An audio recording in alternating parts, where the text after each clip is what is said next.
Ang pambansang watawat ng Pilipinas na ipinagawa ni General Emilio Aguinaldo ay isang simbolo ng mga Pilipinong nagkaisa at nakipaglaban para sa kalayaan at kapayapaan ng bansa.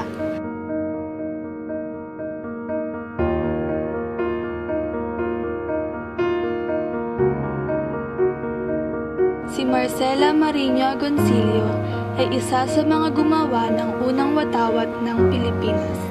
Ito ay ginawa sa Hong Kong sa tulong ni Delfina Herbosa de Natividad, ang isang pamangking babae ni Jose Rizal at ang kanyang anak na si Lorenzo Marino Agoncillo. Si Marcela ay kinikilalang inang watawat ng Pilipinas. Si Marcela ay pinanganak sa Taal, Batangas na anak ni na Francisco Mariño at Eugenia Coronel. Ang kanyang mga magulang ay nakilalang mayaman at relihiyoso. Bilang isang bata, siya ay tinaguriang pinakamaganda sa Batangas.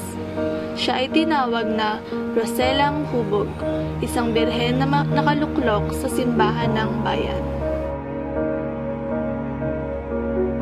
Si Lorenza Marino Agoncillo ay anak ni na Marcela Agoncillo at Don Felipe Agoncillo. Siya ay ipinanganak noong September 5, 1890 sa Taal, Batangas. Siya ay ang pinakabatang anak na babae ni Felipe Agoncillo na isang abogado. Si Lorenza ay isa sa mga 3 babaeng gumawa ng watawat ng Pilipinas. Si Lorenza ay isang debotong Katoliko.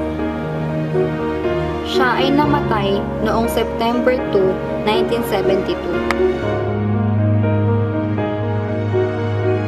Delfina Rizal Herbosa de Natividad ay ipinanganak noong December 20, 1879 sa Calamba, Laguna. Isa siya sa 3 babaeng nagtahi ng watawat ng Pilipinas.